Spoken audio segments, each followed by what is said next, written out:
안녕하세요, 깨입니다. 얼마 전에 오토메이션 월드라고 하는 박람회를 다녀왔습니다. 1년에 한 번밖에 없는 행사라 많은 기대를 하면서 다녀왔어요. 역시나 새로운 정보들이 많아서 굉장히 유익한 시간이었는데요. 내년에는 더 많은 엔지니어들이 참석해서 좋은 정보를 교류할 수 있는 기회가 되셨으면 좋겠네요. 혹시라도 못 가신 분들을 위해서 제가 조금의 정보를 가져왔습니다.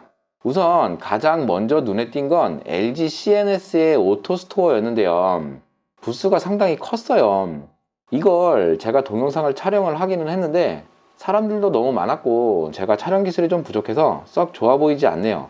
사진과 설명으로 대체를 할게요. 특별한 것은 없고 이 레일을 따라서 왔다 갔다 하는 셔틀입니다.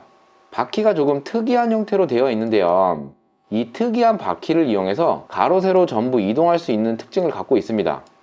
이건 LG CNS 홈페이지에서 정보를 좀 더 찾아봤는데요. 이러한 형태의 창고에서 자재를 적재하고 반출할 수 있는 장비예요. 재밌어 보이죠?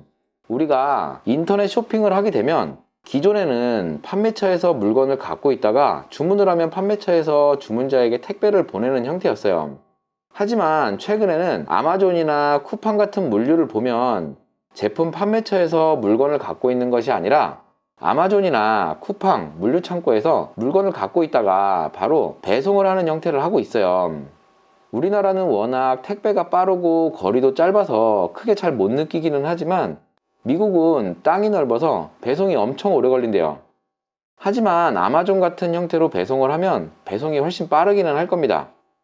근데 그러한 배송을 하려면 창고에 있는 여러 물건들을 효율적으로 관리할 창고가 필요하겠죠. 사람이 하나하나 물건을 꺼내면 아마 인건비가 감당이 안 될 겁니다. 그래서 이러한 공간을 효율적으로 사용하면서 사람을 대체할 수 있는 형태의 로봇들이 많이 개발이 되고 있어요. 잠시 이거 한번 봐볼게요.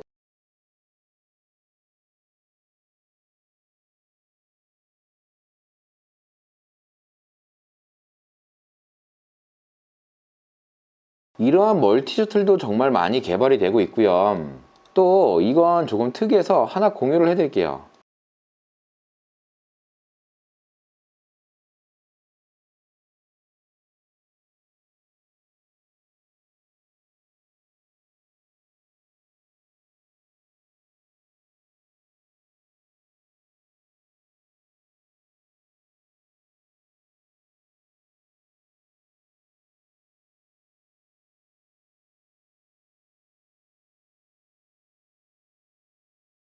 굉장히 귀여운 로봇이죠. 이 영상에 다른 재미있는 내용들도 많은데 더 보고 싶으신 분들은 하단에 링크를 걸어둘 테니 한번 봐보세요. 그리고 LG CNS의 오토스토어 형태도 정말 많이 개발이 되고 있는 형태예요. 이 셔틀 하나 만드는 것은 아마 크게 어려운 일은 아닐 거예요. 하지만 이것들이 서로 충돌하지 않고 빠르게 원하는 자재를 반출할 수 있도록 하는 내용들은 시행착오를 많이 겪게 될 겁니다.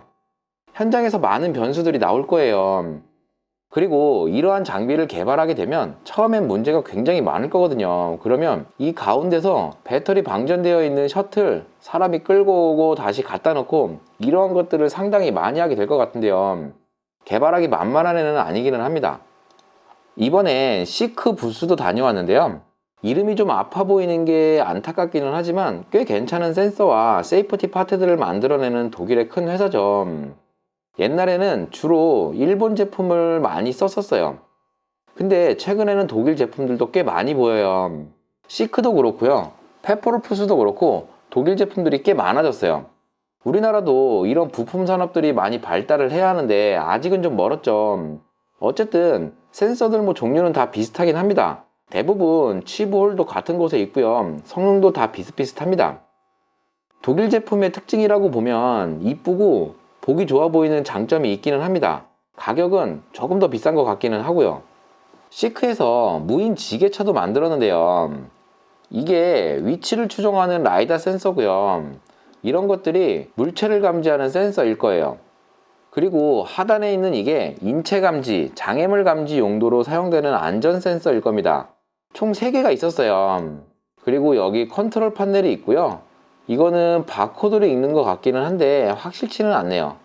그리고 당연히 이 안에는 배터리, 모터, 그리고 컨트롤러와 모터 컨트롤러들이 있을 겁니다. 그리고 이건 IO 링크인데요. 특별한 것은 없고 IO 카드처럼 센서들을 여기다가 연결을 하고 마스터에 연결해서 사용하는 방식입니다. 마스터는 PLC가 될 수도 있겠고 PC가 될 수도 있겠죠.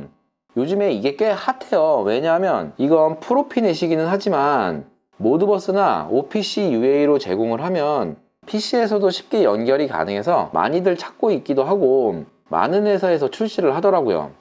그래서 제가 페퍼루프스 IO 링크가 모드버스와 OPC UA 통신으로 제공을 하고 있기에 컨텐츠를 준비 중이기는 한데 준비되면 업로드를 하도록 하겠습니다. 이번 박람회에서 이러한 형태의 IO 링크를 정말 많이 봤습니다. 정말 많이 출시되어 있더라고요. 시크의 세이프티 컨트롤러가 꽤 주력 상품 중에 하나라 이러한 문구를 만들었나 봅니다. 세상을 보다 안전하게. 근데 좀 아파 보이기는 하죠. 가장 많았던 게 다관절 로봇 그리고 AGV 거의 뭐 이 두 개가 박람회 A홀의 반 이상이었던 것 같은데요. 그래도 이렇게 움직이는 게 재미는 있죠. 비전으로 촬영을 해서 컨베이어의 속도와 위치를 동기화해서 위치 인식을 하고 로봇이 정확하게 자재를 픽업하는 시스템을 보여주기 위한 시연이었는데요. 실제로 컨베이어의 속도를 계속 바꿔도 위치 추정을 잘 하더라고요. 신기한 기술이었습니다. 실제로 이러한 로봇들이 굉장히 많이 있었고 제가 영상을 많이 찍기는 했는데 아직 촬영 기술이 부족한 점이 많네요. 이건 바코드 리더기를 많이 만드는 데이터 로직의 제품이고요. 회전을 해도 인식을 잘한다 뭐 그런 것을 보여주려는 것 같긴 한데 어지럽네요.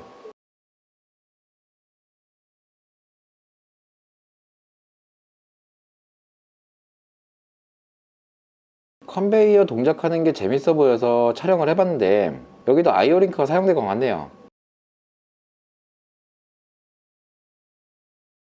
그리고 이건 커피 타주는 로봇이에요. 두산 로보틱스에서 만들어서 몇몇 커피숍에서 실제로 사용되고 있는 로봇이라고 합니다만 그냥 내가 타 먹어도 될 것 같기는 한데 보는 재미는 있더라고요. 이런 다관절 로봇의 장점은 당연히 자유도가 높은 특징이 있고요. 단점은 힘이 너무 딸려요. 무거운 거 드는 용도로는 조금 부적합합니다. 협동 로봇이라고 불리기도 하고 모바일 로봇이라고 해서 AGV와 같이 붙이는 형태도 많이 개발이 되고 있는데요. 아직 이렇다 할 무언가는 없기는 하지만 가격이 좀 더 낮아지고 좀 더 보편화되면 많이 사용될 것 같기도 해요. 아직 안 나왔지만 뒤에 이것과 관련해서 아주 무서운 소식이 기다리고 있습니다. 지나가다가 잠시 음료수 한 잔 얻어먹었던 세봉 센서인데요. 세봉 센서에서 판매하는 펄스 SMPS와 펄스 CP 모듈입니다. 모델명은 P사라고 되어 있죠. 이거 정말 좋아요. 이게 CP예요. 전자퓨즈라고 이야기를 하기도 하고요. 회로 보호기입니다. 근데 이거 하나에 8채널의 CP 역할을 하기 때문에 공간 활용이 잘 되는 것 말고도 CP 용량을 선택할 수가 있어요. CP 용량 선정하기 애매할 때가 있잖아요. 혹은 CP 용량을 전문용어로 갠또로 선정할 때가 있는데요. 그럴 때 부담이 없어서 좋아요. 그리고 실제 사용하고 있는 부하량이 모니터링이 되기도 하고 참 좋습니다. 다만 한 가지 아쉬운 거로는 24V 전용이에요. 그거 하나 조금 아쉽더라고요. SMPS에 이렇게 연결해서 사용하면 정말 좋습니다. 피니스 컨택트에도 이러한 비슷한 제품이 있기는 한데 그 제품을 사용을 안 했던 이유는 그건 N극이 공통이어서 N극의 전원은 단자대에서 별도로 만들어야 했는데 이 모델은 CP 한 채널에 P극, N극 하나씩 제공이 돼서 배선하기 좋아서 사용을 했었습니다. 이건 안 그래도 정말 공유하고 싶었던 내용이기에 컨텐츠를 제작하고 싶었어요. 근데 이거 하나만 소개하는 컨텐츠가 참 어렵더라고요. 이번 기회에 이걸 공유하게 돼서 다행이네요. 이건 다관절 로봇이 세차하고 있는 모습이었는데요. 역시나 영상은 몹쓸 것으로 되어 있어서 사진만 공유합니다. 이 다관절 로봇이 섬세한 장점은 있지만 힘이 약한 단점이 있어요. 나중엔 이러한 형태도 많이 사용될 것 같기는 해요. 아반떼에 대한 모션 맵을 넣어두면 아주 섬세하게 왁싱이 될 수 있을 것 같아요. 얘가 조금만 더 보편화되면 아주 많이 사용이 될 것 같은데요. 이따가 얘가 보편화될 수 있는 아주 무서운 소식이 기다리고 있습니다. 이번 박람회에서 논란 두 가지가 있는데요. 이따가 나오면 말씀드릴게요. 이런 AGV나 다관절 로봇은 사실 형태는 대부분 비슷해요. 센서도 비슷한 거 사용되고요. 배터리나 모터 전부 비슷한 것이 사용이 됩니다. 하지만 가장 저렴하게 또 가장 많은 무게를 정확하게 표준화하는 게 엄청 중요한 기술인 것 같아요. 그래서 대부분 AGV나 다관절 로봇에는 이렇게 페이로드라고 표시되어 있어서 시연되는 것들이 많았습니다. 나 300kg 들 수 있어 라고 하는 게 자랑인 거죠. 반도체에서 사용되는 풉을 들고 다니는 모바일 로봇이었는데요. 제가 팔을 떼고 찍었습니다. 진짜 제 사진 촬영 기술에도 엄청 놀랐습니다. 무슨 생각으로 이걸 떼고 찍었는지 궁금하네요. 이러한 다관절 로봇이 풉을 적재하고 이동하는 모바일 로봇이었습니다. 반도체 라인에 가면 이러한 이송 로봇이 종류가 많이 있어요.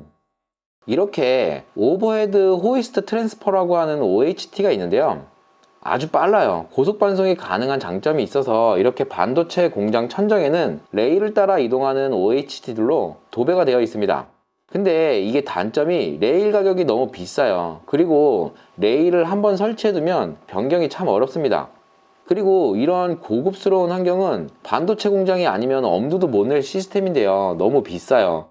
AGV 형태는 레일이 없으니 저렴하고요. 또 레일이 없으니 유지보수가 상당히 용이한 장점이 있습니다만 느리고 안정성을 확보해야 한다는 단점이 있긴 합니다. 어쨌든 박람회를 봤을 때는 AGV와 다관절 로봇이 정말 많은 형태로 투자가 되고 있기는 하더라고요. 오므론 AGV인데 귀여워서 가져와 봤습니다. 제가 이번에 박람회에서 놀랬다고 했던 것 중에 하나가 이거예요. 두산 로보틱스 로봇 한 달 77만원 무이자. 진짜 세상의 발전이 정말 빠르다고 느꼈는데요.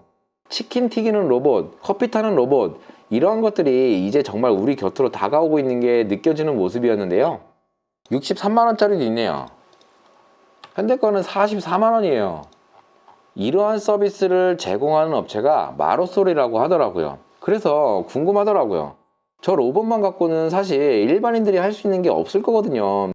예를 들어서 치킨을 튀기려고 하면 튀김 바구니도 팔에 달려 있어야 할 테고, 또 로봇은 티칭을 해야 하잖아요. 그래서 물어봤더니 전문 업체가 같이 투입이 되는 것 같아요. 물론 커스터마이징 비용은 추가로 들기는 할 거예요. 그리고 이러한 로봇은 유지보수도 상당히 중요할 텐데 관련 업체와 조인해서 진행이 되는 것 같았어요. 아직 공유하고 싶은 내용이 더 많기는 한데 오늘은 여기까지 하고 2탄을 준비해 올게요. 내용이 많네요. 더 유익한 내용으로 준비해 오겠습니다. 영상이 괜찮았다면 구독과 좋아요 부탁드리며 시청해 주셔서 감사합니다.